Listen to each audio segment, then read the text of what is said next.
Menší update k životu. Monoblokové tepelné čerpadlo funguje stále, akurát zohrievať teplú vodu, ale momentálne nie zo slnka. Keďže sa robila rekonštrukcia strechy, môžete vidieť nová krytina, v podstate spravené podľa štandardov, nové podhľady, oprava celej garáže. Tu už je vidieť aj časť fasády. A tu sa bude robiť ešte strecha. Vlastne zámková dlažba.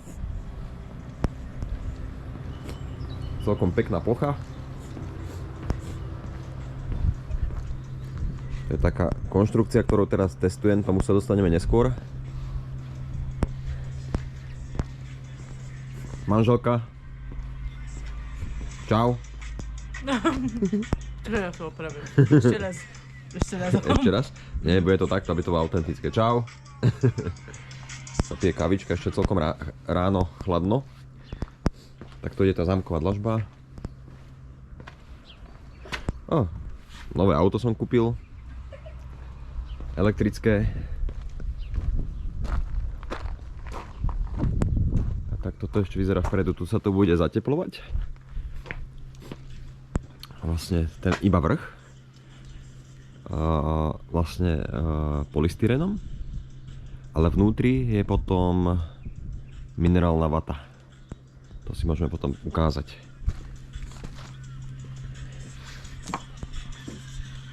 Ešte môžeme sa pozrieť na túto konštrukciu špeciálnu.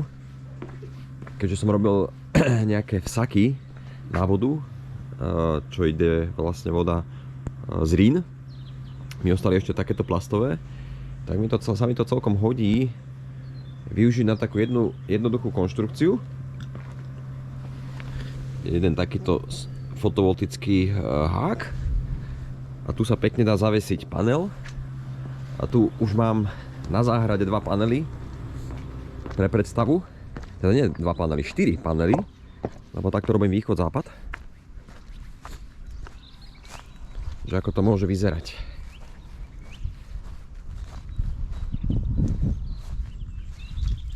V podstate je to taký test, ale podľa mňa niekoľko rokov to tu kľudne môže byť. Treba si to predstaviť, ešte k tomu pôjde 8 takých radov. Takže východ, západ, záhrada. Už sadíme druhý rok. A tuto plánujem zasa taký istý rad. Kabeláž pôjde pekne v zemi. Ja už mám pripravenú chráničku donútra a sa to napojí a namiesto všetko, čo bolo v streche, bude na záhrade a strechu budem riešiť neskôr. Lebo už energie zdražili na Slovensku. Energopomoc v nedohľadne. Tak potrebujem to ideálne čím skôr setnúť. Ale bude to dobre vyzerať. Dobre to bude vyzerať podľa mňa. A bude to aj funkčné. Takže zatiaľ testujem v podstate dve takéto unity. S tým, že nie je tam ani taký rovný terén, ale dá sa to dobre prispôsobiť. Samozrejme treba sa dať pozor, treba okolo toho kosiť, aby to nezarástlo. Dal som potom geotextíliu, aby tam v podstate nezarástlo. Dobre vymysleť zaťaženie, aby to vlastne neodfúklo. Ale všetko ukážem neskôr. Možno ešte taká ochutnávka. Sa tam rýchlo presuniem.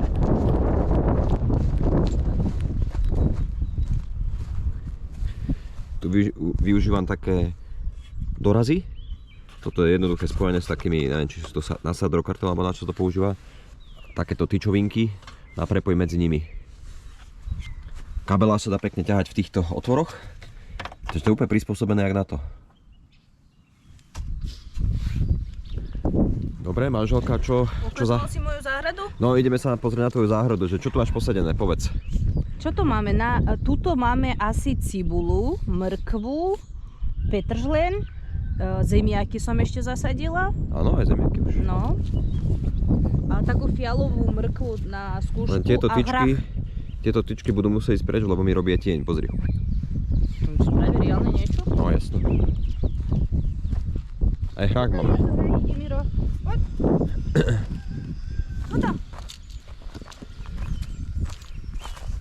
Všade už vykúkavajú. Nie je to zlé. Kúkaj, všade. Áno. Môžeme ešte potom poliať. Vyzerá dosť mokré, nemusím.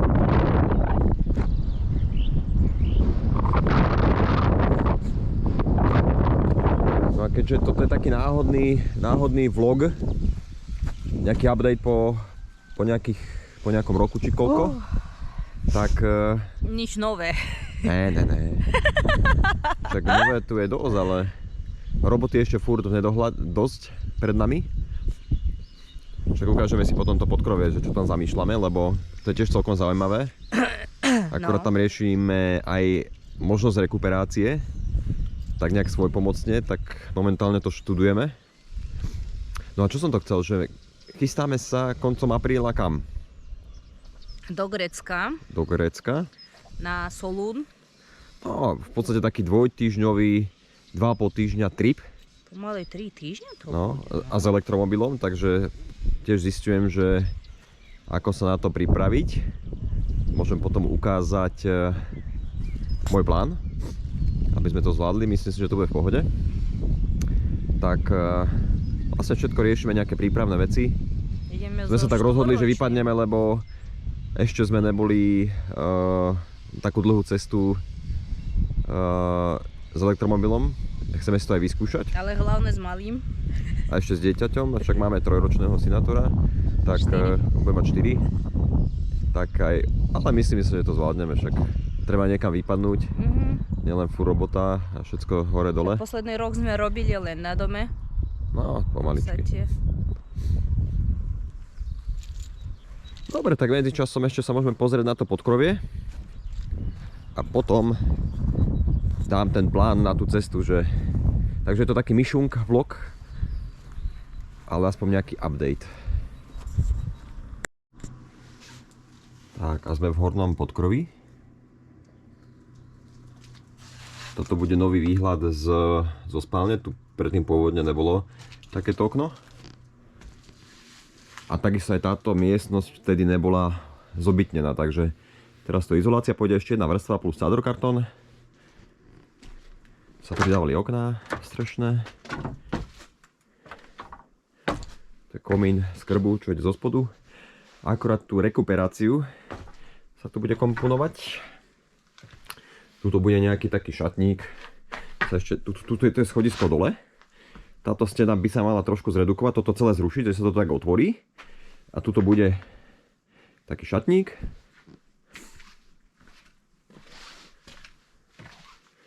Taká mini kúpelka. O, stačí. A tu bude mať synátor izbu. Celkom luxusnú. A toto už je predok domu. Tu sú zaparkované auta. Takto z druhej strany. Akože ešte dosť roboty, ale však tým, že na spodnom podlaží dokážeme úplne v pohode fungovať, tak to robíme tak podľa času a chutí a peňazí.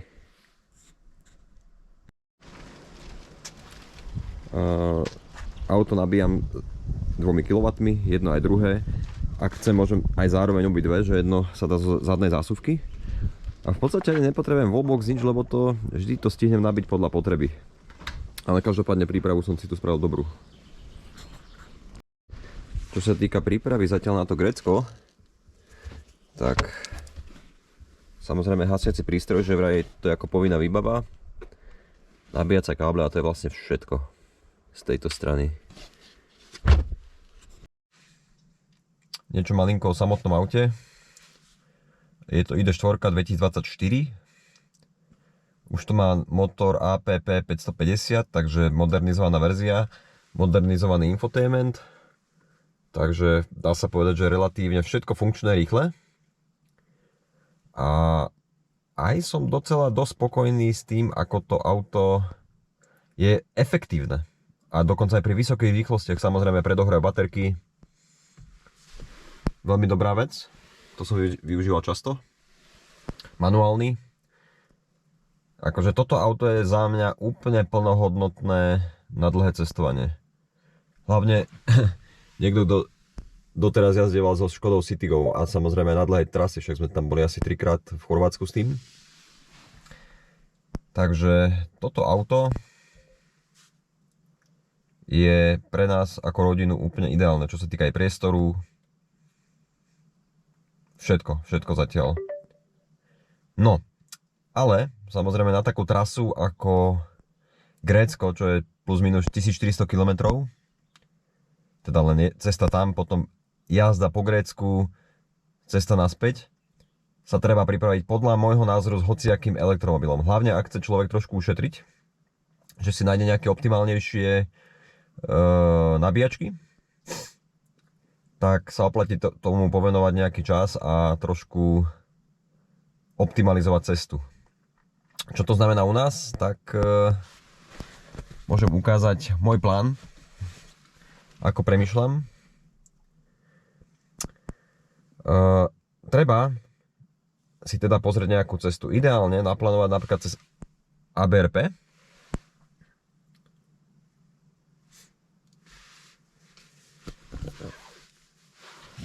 Môžem si to tu takto pripraviť. Ja som si tu dal, že by sme možno išli aj cez Bulharsko.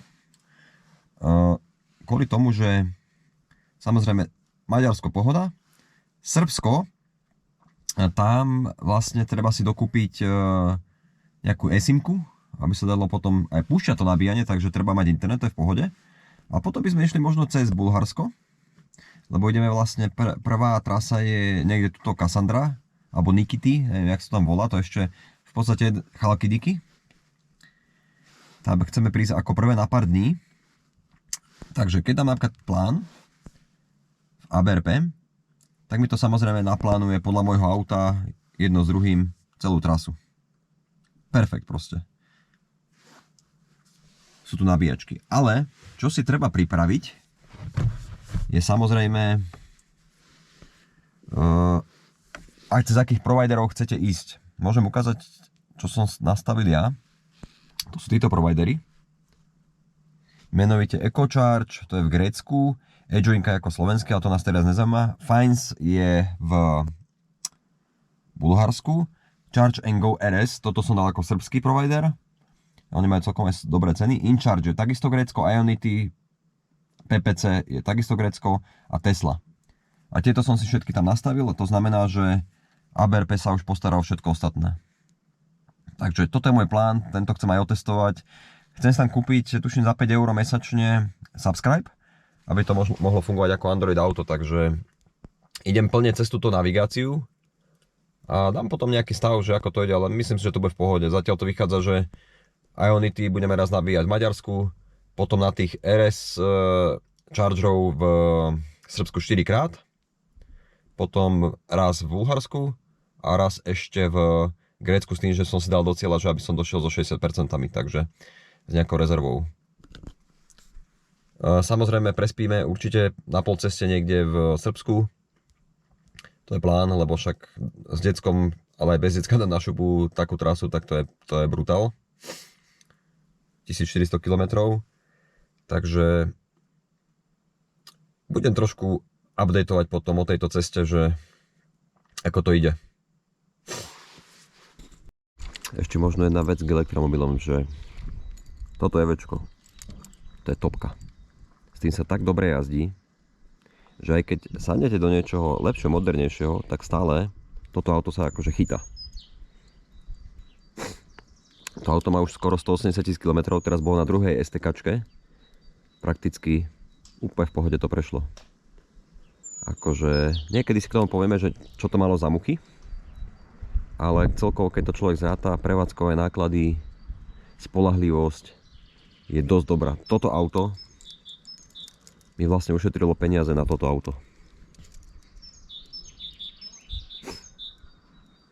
Škoda, že Škodovka už takéto nevyrába. Podľa mňa toto mohli soliť proste v kuse, túto platformu, lebo to by si ľudia minimálne ako druhé auto do rodiny kupovali. A ako vstup do EVčiek brutál. A po tejto skúsenosti, aj po takomto malom aute človek chce EVčko. To môžem ručiť. Čo skúšaš? Čo? Ale to mi nejde, kokos, ja to sa niekde nenaučím. Ide ti to? Však to nejde, jak mám ísť do hore kopec, nejde to. Hlavne, že nepadneš. Tu poď radšej dole kopcom, skús. A hore, keď je kopec? Tak jak na korčulách. Není to jak na korčulách. Neboj sa. A dôležité, že nepadáš, že si dala príľbu.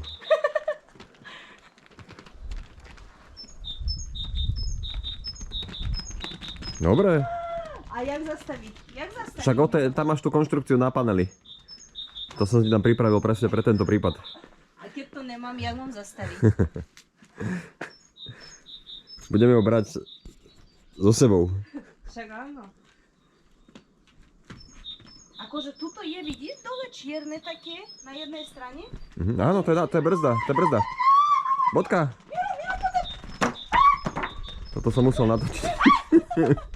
Sorry, ale nemal som nič robiť, iba som zamrzol. Takto brzdíš, pozri, tak dáš dozadu. To by som sa prekotila. Daj mi ruku. Toto je horšie jak korčule. Máme to ukázať. A čo sa smeješ? Musím sa naučiť do Grécka, tam je tá promenáda. To... Aby som tam fíčala. Tak sa uč. Povedz dovidenia do vlogu. Čaute.